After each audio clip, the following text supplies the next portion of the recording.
Halo,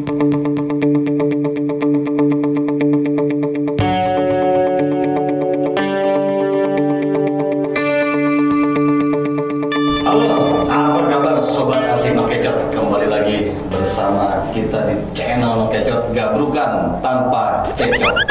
Semoga rekan-rekan Sobat Nokecot semua diberikan selalu kesehatan, baik sehat rezeki, sehat segalanya yang positif selalu di tahun 2021 ini. Tetap patuhi protokol kesehatan. Kali ini tim Nokecot sudah mendatangkan seorang narasumber yang tadi sudah saya jelaskan di awal. Tidak asing lagi, beliau pasti rekan-rekan yang biasa mengelola SPBU ini pasti kenal dengan beliau.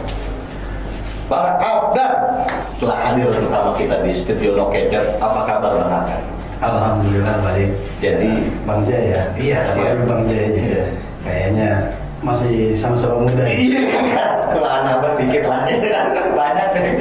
Jadi pada kali ini Bang Abdan di Nokecot ini memang penonton kita milenialis. Jadi mohon maaf nih kalau saya nggak panggil Bapak karena nanti terlalu old gitu ya. Jadi kita panggilnya secara ini aja Pak. Betul. Jadi biar kita ada saling rasa itunya aja. Iya. Mata kita juga salah paham ya. Chemistry-nya bukan itu loh. Kita normal bro. Bang Abdan, nih mungkin Sobat Nokecot banyak yang belum tahu. Awal mula Bang Abdan menjadi pengelola SPBU itu kapan sih Bang mulainya Bang? Kalau untuk mengelola itu sekitar tahun 2011 ya. 2011. Jadi kurang lebih itu udah hampir 9 tahun. Tapi kalau berkecimpung di SPBU itu dari 2006, jadi hampir 15 tahun. Luar biasa. Berarti udah paham banget tuh banyak tentang bagaimana takaran-takaran SPBU, suka dukanya SPBU, lebih apa Bang ya? Iya, kalau suka dukanya memang banyak, karena saya ngalamin dari bawah, dari operator, saya ngalamin, terus menjadi kalau seperti itu pengawas, sampai kita menjadi pengelola. Oke. Nah, ditunjuk waktu itu tahun 2011 itu. Jadi suka dukanya banyak lah. Kebanyakan sukanya apa dukanya nih Bang? Kalau itu ya kebanyakan sukanya. Iya. Pom bensin paham kan sukanya di mana. Jadi Abang ini benar-benar mulai dari nol Bang. Jadi operator yang megang nozzle itu Bang. Iya, dulu sempat ngalamin 3 bulan ya. 3 bulan karena memang ada kekosongan di itu pengawas, jadi saya naik karena memang kekosongan itu mengisi kekosongan. Mungkin karena ada beberapa predikat juga jadi terbaik atau gimana tuh gitu. Ya, mungkin dilihat saat itu saya sarjana loh. Prestasi. Iya. Sarjana mungkin dilihat juga dari pendidikan.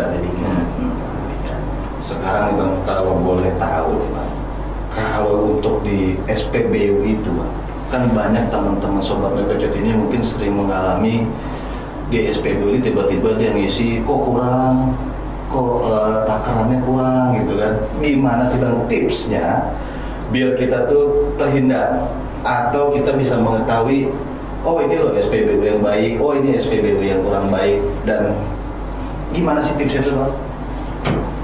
Memang gini Bang Jai, kalau tips sendiri kita memilih SPBU yang baik atau yang buruk itu susah.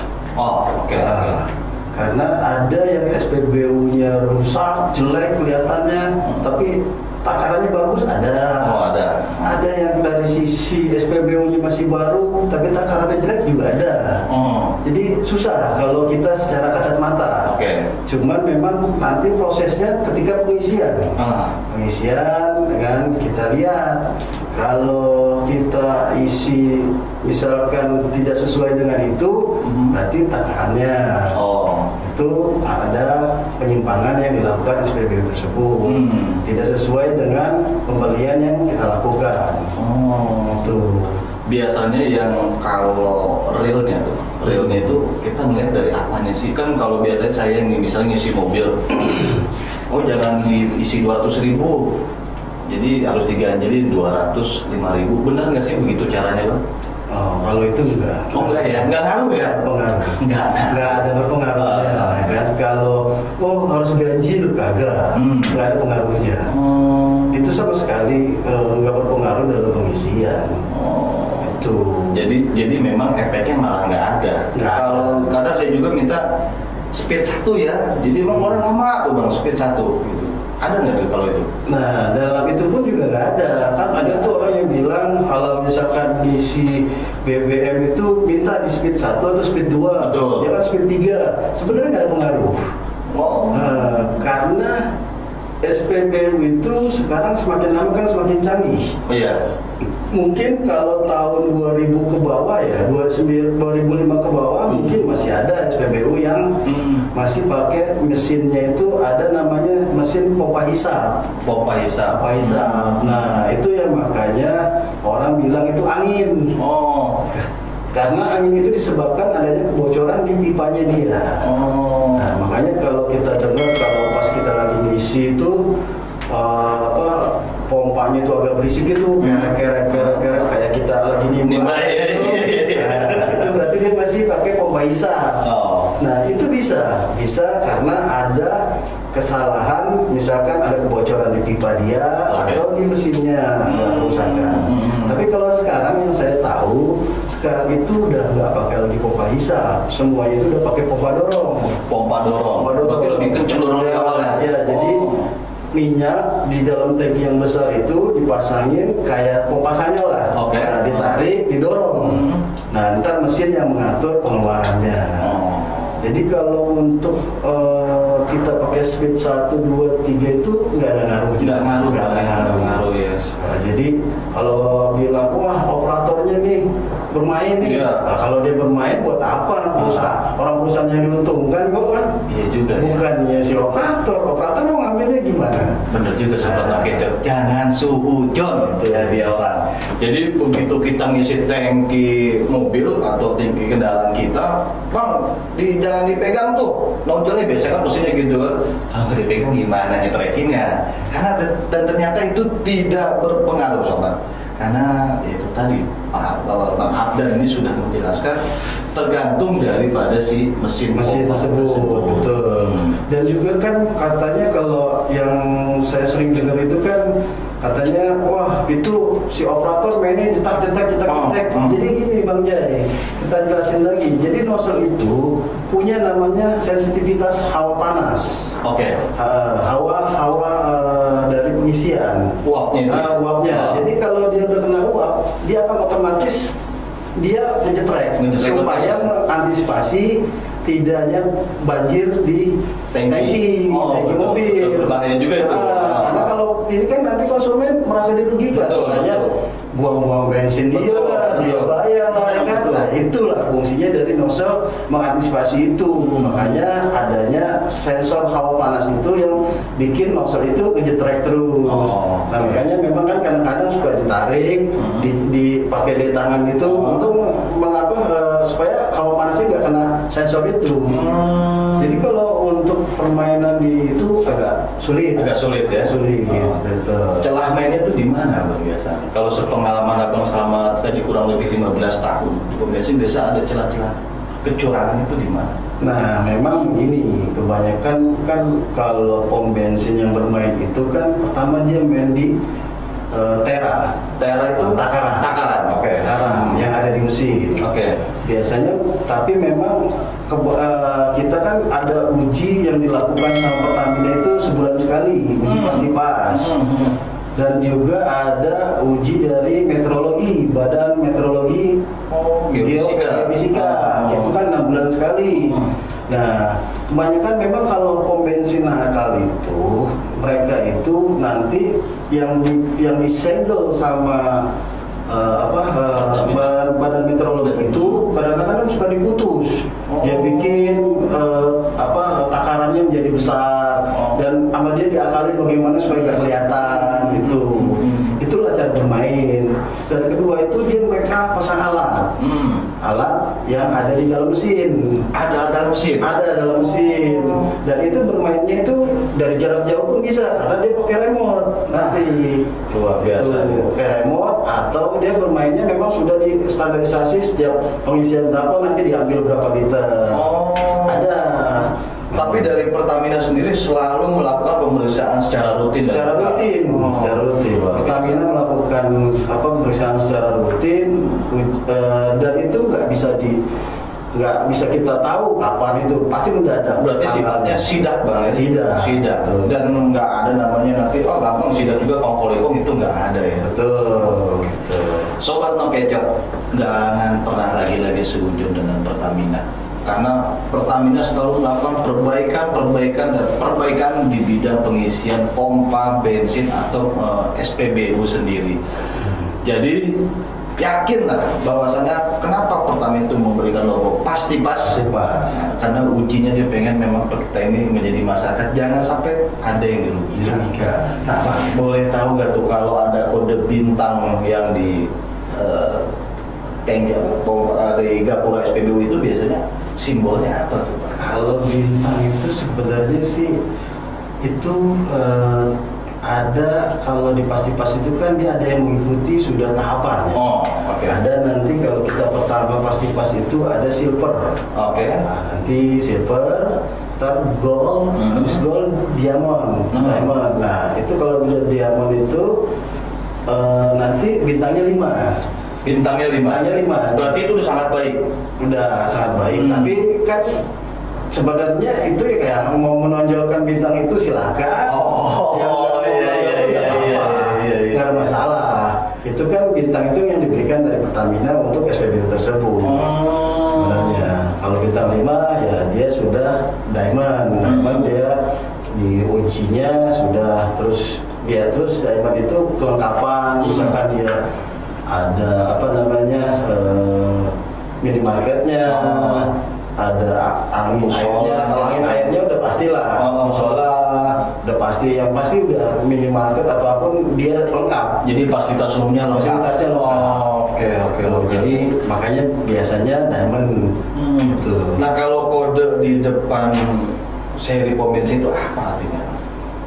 Nah itu kalau kayak di Jabodetabek ya, Jabodetabek itu kan kepalanya tiga ya, ada 31 atau 34. Kepala 3 ya? Kepala 3 itu UPMS 3, unit pemasaran Pertamina ke-3. Yang meliputi itu Banten, Jawa Barat, dan DKI Jakarta. UPMS 3 itu. Jadi kalau itu UPMS 3 itu kepalanya 3. Kalau misalkan kalau Bang Jai ke Sumatera, dia UPMS 2, makanya kepalanya 2. Jadi kode daerah sebenarnya. Kode unit pemasarannya. Kode unitnya ya. Kayak misalkan Bang Jai ke Papua itu 6. Dia unit pemasaran 6. Dan kan pasti nanya lagi, itu ada 1, ada 4. Betul.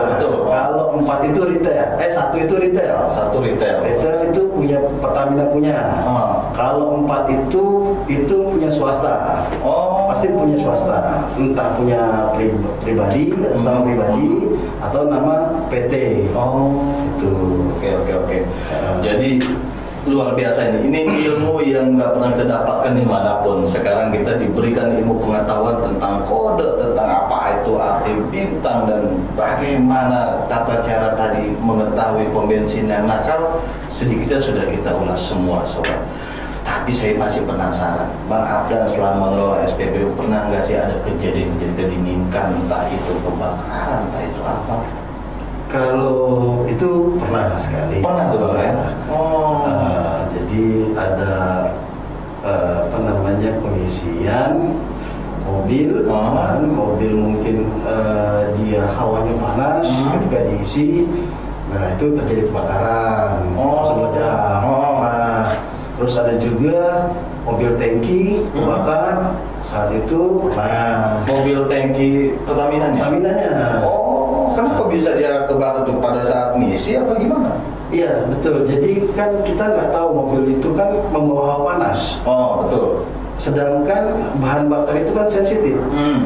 Kita dari udara aja bisa membawa percikan api dari udara ya kan. Makanya kenapa misalkan di SPBU itu nggak boleh kita pakai handphone. Iya, betul. Apalagi sedang pengisian, itu kan membawa hawa panas. Sinyalnya itu kan ada radiasi ya. Oke. Terus kan handphone apa segala macam kan, rokok nggak boleh karena kan hawa panas dari rokok juga semburannya bisa nyambur juga percikan api. Itu bahaya makanya. Tapi sekarang di SPBU ini banyak pedagang-pedagang yang kayak sales promosi gitu. Itu memang diperbolehkan atau gimana itu sebenarnya? Nah gini, Pertamina itu punya ketentuan yang diperbolehkan dan tidak. Jadi biasanya kalau mereka berjualan di SPBU, kayak pameran motor itu dia harus membuat izin surat dari Pertamina yang disebut dengan NFR. Oh, harus ada izin ya? Jadi nggak sembarangan tuh dong ya? Oke. Karena itu menjadi satu pemandangan pribadi, Bang. Karena kadang ada, kalau tadi itu kendaraan kan, yang jaganya cakep-cakep juga. Jadi sobat, kita lelaki bukan jelalatan ya. Lagi capek berkendara gitu, begitu melihat yang bening. Kadang menjadi nerepes tuh, Bang. Kalau di SPBU-nya Abang nih, pegawainya ada yang bening-bening nggak, karena nanti sobat Novelion harus mampir nih ke SPBU-nya Bang Abdan, isi full, tapi agak lama, tapi harus yang gitu. Karena nggak tuh Bang.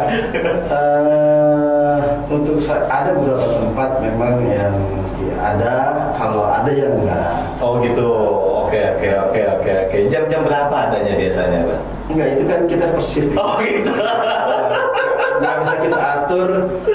Biasanya memang diatur perempuan untuk shift 1 berapa, betul. Shift 2 berapa. Karena kan yang lagi viral kemarin itu kan petugas SPBU cantik, ini sempat viral sampai dibikin TikTok, sampai dibikin segala macam media sosial. Itu berpengaruh ternyata Bang ya untuk mendongkrak pemasukan dari si SPBU itu sendiri ya. Betul. Salah satunya memang betul. Jadi kalau ngelihat operatornya, kita sebutkan operator di lapangan itu operator.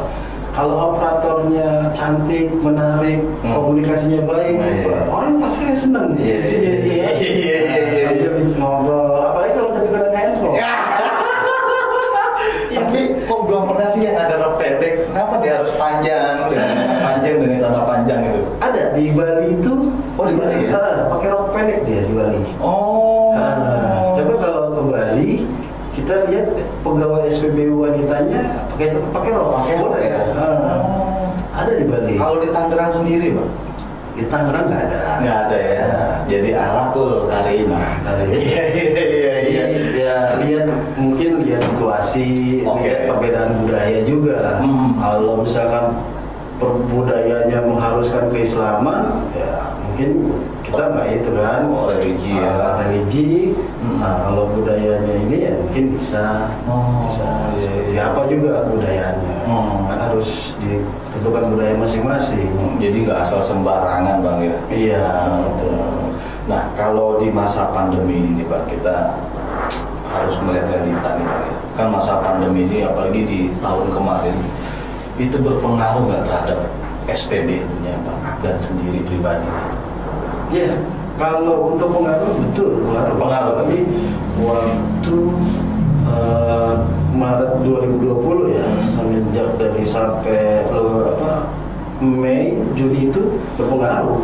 Hampir omset itu turun sampai 70%. 70%. Berpengaruh karena kan ada pembatasan PSBB itu kan berpengaruh. Betul. Orang nggak boleh berkendaraan, segala macam. Terus sekolah diliburkan, pekerja juga banyak yang di rumah, WFH itu kan. Jadi orang ya lebih di rumah buat apa untuk beli BBM. Nah, memang ada kenaikan setelah Lebaran. Lebaran lumayan ada kenaikan tapi belum ketara seperti biasanya. Yang biasa. Apalagi sekarang kan ada lagi PSBB lagi ya berpengaruh juga. Sangat berpengaruh ya. Mudah-mudahan COVID ini cepat beres, Bang. Betul. Karena dampaknya ternyata luar biasa. Luar biasa. Bahkan di SPBU yang sudah menjadi kebutuhan biasa kita gitu kan untuk berkendaraan, ternyata sangat berpengaruh tinggi juga ya. Cara mengatasi gimana pada saat turun drastis itu? Di stop jamnya atau gimana? Iya, itu mengantisipasinya itu mungkin karyawan kita bagi berapa hari gitu. Nah, itu ada itu. Mereka nanti ini kerja ini bagi-bagi begitu aja.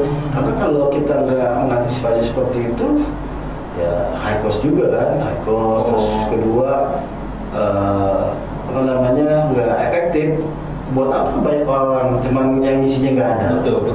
Jadi buat apa banyak itu, sedangkan mereka nganggur gitu ya. Tapi berarti ada juga yang sampai kolab ya, Bang, sampai bangkrut gitu ya, sampai ada kan? Kalau SPBU sendiri belum saya dengar ya. Belum ya? Belum. Karena memang yang saya tadi Bang Jai bilang, SPBU itu sebenarnya udah jadi kebutuhan pokok. Betul. Orang kalau mau pergi nggak punya bensin, jalan kaki nggak mungkin. Iya. Kan? Makanya dia butuh. Betul. Nah, apalagi sekarang kan misalkan kayak driver online itu kan walaupun kita pakai driver online, dia juga butuh bensin. Butuh bensin, betul. Jadi udah jadi kebutuhan pokok. Nggak lagi itu, jadi ya nggak, itulah pasti masih hidup. Nggak terlalu signifikan lah. Jadi gini, Bang, ada peran pemerintah tidak untuk membantu pada saat masa pandemi itu, seperti misalnya contohnya subsidinya harganya diturunkan atau mungkin bagaimana, ada nggak, Bang, pembantu peran pemerintah itu dalam mengatasi? Kalau yang saya dengar dan sampai saya saat ini itu nggak ada sama sekali. Nggak ada sama sekali. Jadi peran pemerintah ya memang mungkin pemerintah lebih fokus untuk kalangan masyarakat yang terdampak COVID. COVID dalam artian mereka pengangguran, betul. Nggak bisa lagi mencari nafkah, itu mungkin difokuskan ke sana. Oke. Jadi tidak memang bukannya tidak ada sebenarnya, tapi pemerintah harus membagi konsentrasinya untuk lebih ke manusia dulu, ya. Bagaimana para kan? Orang yang kehilangan pekerjaan, dengan orang yang nggak bisa lagi cari duit dalam bidang hal apapun, itu ya mungkin pemerintah lebih fokus di sana. Makanya Sobat Kecot jangan pernah anggap pemilik SPBU, duitnya banyak, nggak, ternyata pusing juga. Apalagi pada saat pandemi begini, Bang, ya. Itu muter otaknya lebih dari kita orang biasa. Kalau kita kalau SPBU ternyata mikir harus 2 kali lipat. Abang, kita sampai nanti kita ngopi dulu, kan? Sobat Kecot, kita seruput kopi dulu. Tetap stay tune and chat. Oke, Bang Al, dan luar biasa nih pengetahuan dan ilmunya ini. Saya belum pernah dapat sih teori-teorinya sebenarnya. Tapi tadi ada titipan pertanyaan dari rekan-rekan Sobat Kecot ini. Kalau misalnya kita isi isi minyak di SPBU, tiba-tiba takarannya ini kurang atau tidak sesuai. Nah, itu gimana cara kita komplain ya, daripada kita harus marah-marah segala macam? Itu komplain yang paling cepat dapat respon tanggap itu bagaimana caranya? Nah, pertama gini ya, untuk Sobat Kecot ya. Jadi kalau seandainya kita ngisi berapa gitu, 100.000 misalkan, kita lihat nggak sesuai karena ampernya nggak naik misalkan. Nah, kita coba muter dulu. Biasanya ampere itu kan memang lambat. Iya, betul. Nah, seandainya nggak sampai juga nggak naik juga, kita minta datang lagi minta di tera. Ada namanya tera bejana ukur 20 liter. Maka pasti setiap SPBU itu punya tera bejana ukur 20 liter, 10 liter, sama 1 liter. Bukan 1 liter ada. Tapi lebih efektif untuk yang 20 liter. 20 liter. Coba di tera 20 liter. Nah, kalau misalnya itu kita lihat, karena memang begini, Bang Jai, dari Badan Meteorologi juga itu ada kompensasi buat SPBU. Kompensasi? Apa sih namanya? Kalau kita sebut itu batas dasar untuk kita, ambang batas. Ambang batasnya. Jadi minyak itu kan penyusutan juga. Oh, sudah menguap deh.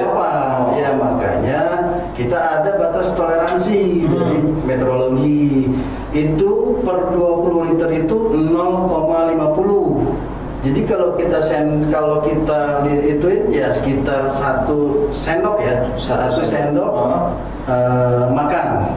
Itu sekitar segitu deh. Nguapnya. Iya. Itu batas boleh yang diambil dari bencana itu. Itu konsumen. Jadi per 20 liter itu sekitar 1 sendok atau 2 sendok lah. Wajar kalau gitu. Wajar. Ada batas toleransi makanya. Nah, untuk itu coba kita lihat. Kan nanti kan kita ketemu di situ. Ada namanya kalau kita ukuran itu dia per 100 dulu, 0-0 dulu. Nah, yang satu lagi kita turunin. Ada kan nanti dia ada kacanya itu. Ada kacanya. Nah, mungkin nanti bisa di itu ya, ada kacanya, kita lihat, kita turunin di mana air minyak itu. Kalau ini kan 0 ketemu 0 dulu nih. Nah, nanti baru kita turunin yang satunya. Kalau dia 0,50 berarti mati batas toleransi. Wajar. Nah, kalau misalkan kita sudah cek masih itu, kita lihat dulu apakah ampere meter kita, mobil kita yang rusak atau bagaimana. Betul. Nah itu karena saya punya pengalaman juga Bang Jai. Waktu itu ada mobil baru, kejadiannya 2015, mobilnya 2012, baru 3 tahun. Kalau nggak salah itu mobilnya Nissan Livina sama Ford Fiesta. Mungkin dia itu. Jadi dia memang mobil itu ngisi res betul. Res, dan dia ngisi sekitar 250.000. Full tuh masih. Kata dia, kok ampere saya nggak naik, Pak. Kita suruh coba Pak putar dulu. Dia pas putar nggak naik juga. Akhirnya kita bilang kita harus bikin kesepakatan dulu dengan konsumen, Pak. Seandainya kalau saya isi lagi, berapa full punya mobil Bapak? Nah itu. Nah sekarang kalau saya 250.000 berarti dibagi ini sekitar, kata dia, saya udah 40 liter. Nah, tangki saya ini 45, misalkan sampai batas res. Ya, 45 berarti 5 liter lagi penuh dong Pak. Kita isiin. Bagaimana kalau kita isi 5 liter lagi terus penuh, Bapak bayar atau bagaimana? Saya bayar. Kita isiin, belum sampai 5 liter, 3 liter sudah penuh. Jadi ada kesalahan di mobil konsumen, ampere meternya mati. Nah kalau misalkan itu bisa dicek begitu, lebih baik kita penuhin dulu. Jadi biar kita rugi, kita bisa mengetahui benar kan pom bensin curang atau enggak. Itu jangan kadang-kadang kan konsumen bilang langsung, ini pom bensin ini curang. Betul. Apa bilang curang, dibikin mensos segala macam, padahal belum tentu. Betul. Ya, nah itu yang harus diantisipasi juga konsumen, jangan langsung buru-buru menjudge bahwa pom bensin itu curang. Nah, itu salah satu cara. Pertamanya kalau misalkan kita nggak puas, kita pulih lagi aja, kan kita bayar. Kita yang penting puas. Kalau misalkan nggak sesuai dengan yang perkiraan kita, berarti itu kalau SPBU tersebut mencurang. Kalah ya. Bisa kita tindak lanjuti dengan melaporkan kepada Pertamina. Call centernya ke nomor yang ada tertera di masing-masing SPBU, pasti tertera. Pasti ditanggapi sama Pertamina. Pertamina sekarang itu ya cukup care ya terhadap konsumen. Cepat ya juga. Tapi jangan main asal lapor, harus jadi konsumen cerdas dulu ya. Jadi jangan asal viralkan, jangan sedikit-sedikit langsung diposting, diviralkan. Belum tentu SPBU itu nakal. Betul. Kadang ada kendala teknis atau kesalahan teknis pada kendaraan kita sendiri. Ya, kalau yang tadi saya bilang, kalau misalkan kita di bejana ukurnya, ternyata pas, tapi kita masih belum puas. Kita isi lagi, kita korbanin duit kita tapi full. Nah kalau seandainya nggak sesuai dengan perkiraan kita, baru kita laporkan. Pasti ditindak dengan Pertamina, entah dia ditutup berapa bulan, pasti ditindak. Pemberhentian izin operasional bisa 3 bulan atau 6 bulan. Itu. Nah, mungkin di sini banyak sobat ngekecot nih Pak, yang Ya siapa tahu ada rezeki. Sulit nggak sih buka pom bensin atau buka SPBU itu sendiri? Prosesnya? Memang proses itu agak rumit ya. Agak rumit ya. Agak rumit. Apalagi kalau untuk kawasan Jabodetabek ya, karena enggak, kawasan Jakarta, Tangerang, Bekasi mungkin udah nggak ada kuota ya. Karena kuotanya udah penuh ya. Udah banyak ya. Udah banyak. Nggak mungkin lagi. Pertamina juga kan mikirin si pemilik SPBU. Betul. Kalau dia bersaing ke sana sini ada, ya gimana mau naik omset? Jual beli konsumen. Sedangkan sistemnya kan margin. Liter margin. Kalau misalkan omsetnya nggak masuk, ya pasti bangkrut. Ngapain buka usaha? Makanya Pertamina juga pasti melihat, sekarang ada batas. Jadi yang masih diperbolehkan tuh dalam arti kesempatan itu daerah mana? Untuk kawasan di Banten ya, mungkin Serang ke sana masih boleh ya. Masih boleh. Terus kalau untuk di Jawa ya mungkin dari Subang sana masih boleh ya. Jawa Barat ya. Dari di Sumatera pun masih banyak kali ya. Teman kalau untuk yang saya dengar untuk kawasan Jakarta, Tangerang, Bekasi itu udah. Kalau Bogor mungkin masih boleh ya, kayaknya agak masih banyak ya. Nah kalau untuk di Tangerang, Jakarta, Bekasi itu udah ruang lingkupnya udah terlalu penuh. Apalagi kan banyak kan pesaing-pesaing sekarang gitu kan. Apalagi dengan alat yang canggih itu yang bisa ngisi sendiri, yang bisa ngisi sendiri gitu kan. Dan itu ternyata nggak bisa lagi dibuka kalau untuk Jakarta, Tangerang, Bekasi. Iya, yang saya dengar sih seperti itu. Tapi seandainya gini Bang, kalau ternyata ada sobat Nokecot yang di Pulau Jawa sana lah, entah mungkin dia di Jawa Barat atau segala macam pengen buka, proses izinnya itu berapa lama sih makan waktu? Memang gini, pertama itu kan prosesnya itu daftar dulu di Pertamina. Daftar dulu. Daftar.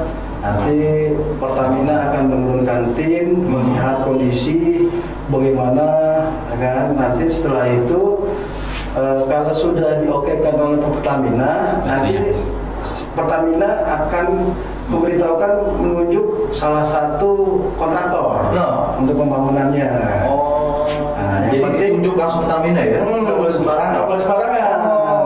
Karena kontraktor pun yang sudah terdaftar di Pertamina. Karena ada standarisasi. Ada standarisasinya.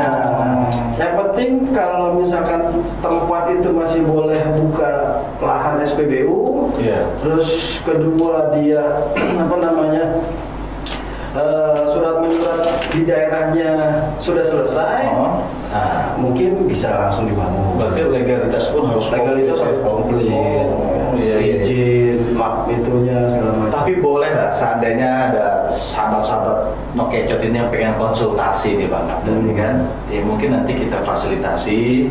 Jadi sobat-sobat Nokecot nih, kalau yang mau buka usaha SPBU atau mengelola SPBU, silakan request ke kita, nanti janjikan bisa ketemu sama Bang Abdar kapan konsultasi, karena ini sebenarnya daging semua ilmunya. Jarang ada pengelola SPBU mau buka-buka tentang ilmu SPBU itu sendiri Bang ya. Ini kita terima kasih hari ini sudah benar-benar luar biasa nih Bang. Mungkin ada kritik dan saran ya Bang untuk rekan-rekan SPBU, bahkan untuk konsumen Bang. Bagaimana sih bagusnya menjadi SPBU dan bagaimana baiknya menjadi seorang konsumen SPBU? Ya kalau untuk kritik untuk rekan-rekan SPBU ya, pengelola SPBU ya kalau menurut saya yang realistis aja lah, yang bersih ya. Mudah-mudahan kalau rezeki ya kan nggak kemana. Karena memang kalau kita benar-benar sesuai takaran, ya kan kualitas kita itu konsumen juga akan melihat sendiri. Betul. Itu loh. Nggak perlu kita itu curangnya itu untuk apa sih? Nggak sesuai lah. Dari bawah mati juga gitu. Betul. Nah, terus ya kalau udah sepi ya coba perbaiki. Apa sih kesalahan dari tersebut? Itu loh. Apakah karena kurang ini, kurang itu? Kan kita nggak tahu. Perbaiki introspeksi diri. Nah itu untuk rekan-rekan SPBU. Nah kalau untuk konsumen juga jangan langsung ngejudge. Oh SPBU itu bermain curang. Kan banyak tuh kalau konsumen itu, wah ini katanya angin. Betul lah, itulah. Betul. Saya ulangi sedikit nih Bang Jai, salah angin, kan? Kalau dulu betul, yang tadi saya udah jelaskan di awal. Kalau dulu mesin itu 2005 awal itu masih ada yang pakai namanya pompa hisap. Pompa hisap. Nah, ketika bocor jadi anginnya keluar, bukan minyak. Kalau sekarang kan sudah canggih, pompa dorong. Apalagi kalau dia bocor, ya rugi si pengusaha. Yang punya rugi karena bocor setitik aja sejarum itu kita pakai 8 jam aja udah bisa 8 ton. Keluarnya itu kerugiannya. Makanya kalau yang pompa dorong saya jamin nggak akan itu. Maka curangannya itu di mesin. Bagaimana si pengelola itu ya itu yang saya bilang tadi, dia bermain intera, dirubah sama dia atau dia masang alat. Tapi memang biasanya nanti juga akan ketahuan dengan sendirinya. Itu sudah dibuktikan kalau kita lihat di TV-TV kan ada orang di Jakarta, di Tangerang itu kan udah masuk TV bermain curang ditangkap polisi. Betul. Nah itulah hukumnya. Menurut saya seperti itu. Sanksinya hukum. Nah, Pertamina nanti menutup. Kan sanksinya banyak. Sampai ditutup ya Bang ya? Tutup. Kerugian juga kira untuk si pengusaha ya? Iya kerugian. Jadi nggak usah macam-macam. Sebenarnya kita masih pengen ngobrol lama nih sama Bang Abdan. Cuman durasi ini yang membatasi kita.